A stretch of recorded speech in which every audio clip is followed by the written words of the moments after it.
Greetings, members, one and all of the Salivation Nation.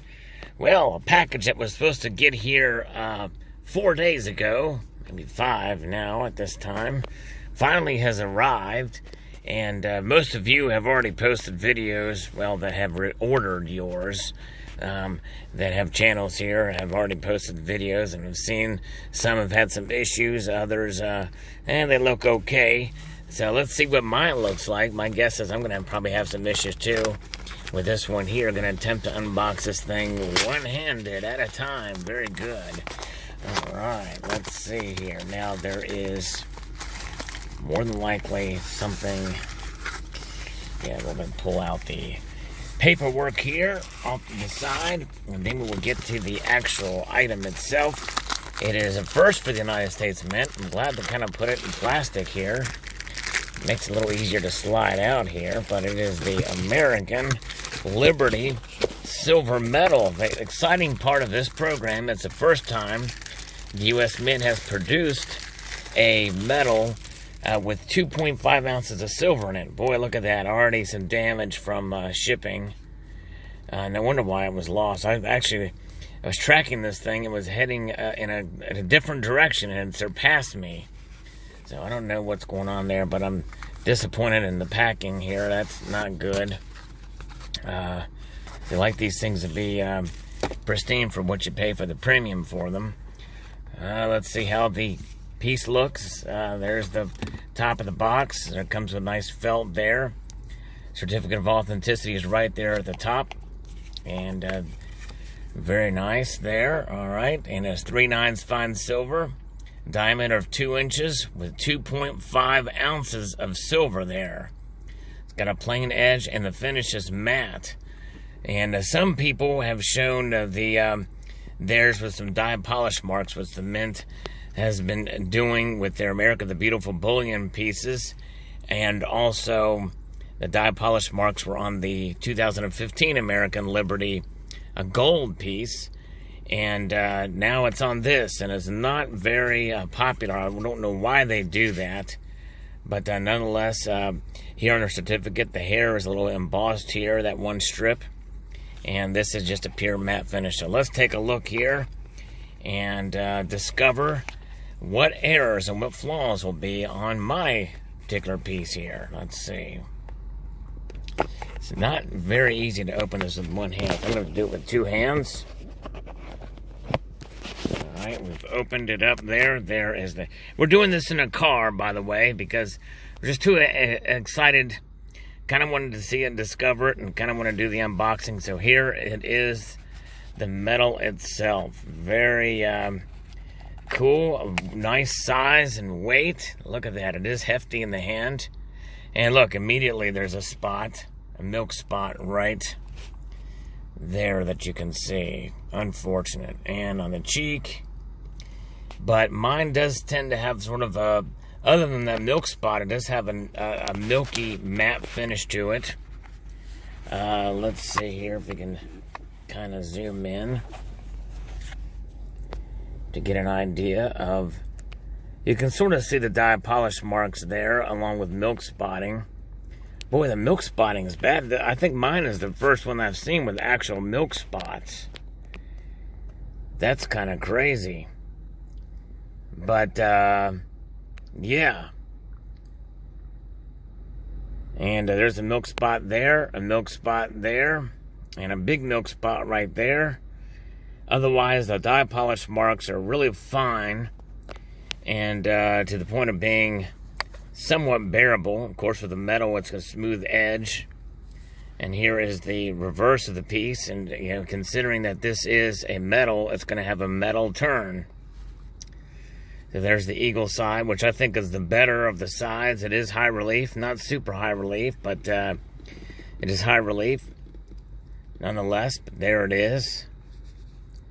And boy, it's too bad they there's about those milk spots. Other than that, it's kind of a nice looking metal for what it is, anyways, regarding the quality of the strike and everything. Now, along with the criticisms of this metal, everything is high relief except for the part that should have been the most high relief, and should have been sculpted to the back of her head. Otherwise, it looks like someone literally axed off the back of her head.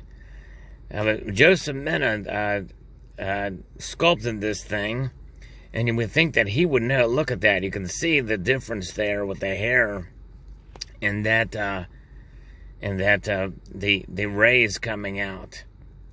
You know, he should have looked at how the Indian head was sculpted, because this is sort of reminiscent, pays, in a sense, tribute to the Indian headdress version of Lady Liberty that came out in 1907 by Augustus St. Gaudens.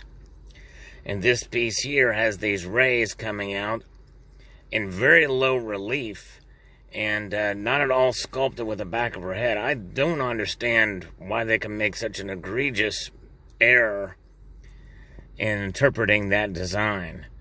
That is the one thing that I dislike the most about this, and this confirms it in hand. And of course, I had ordered this thing literally within 15 seconds of it becoming available, because I wanted to see what it looked like in hand.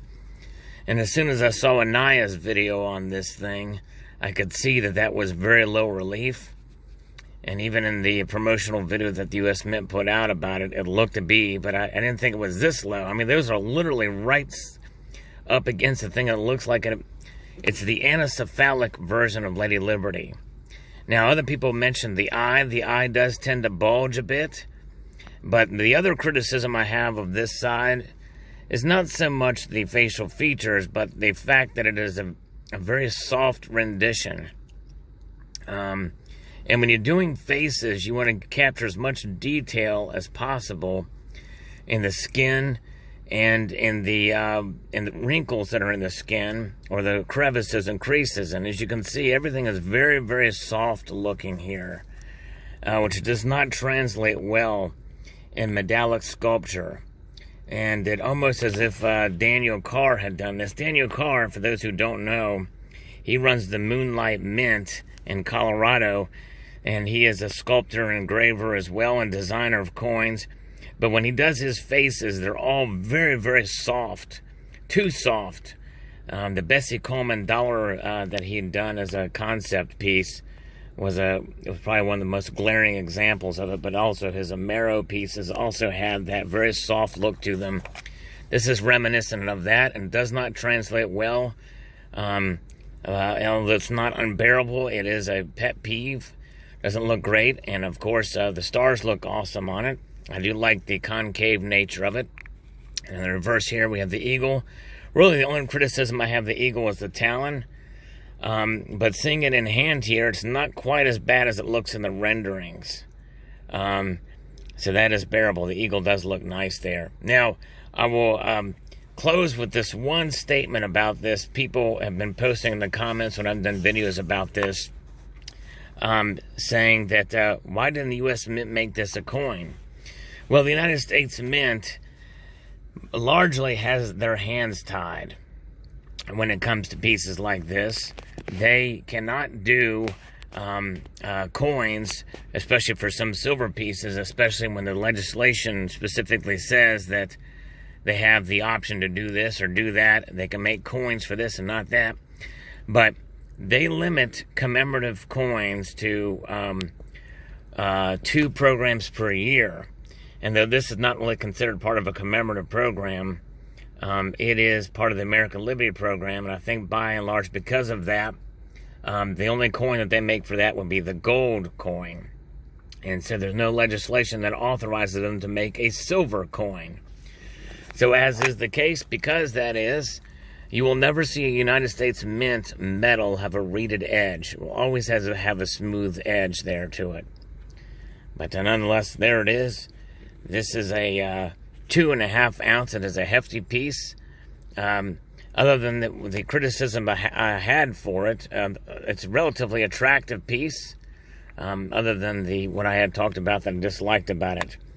What I did post that I disliked about it almost made me not purchase it. I kind of did this sort of on a whim, just kind of see what it was like. But nonetheless, those nook spots do bother me.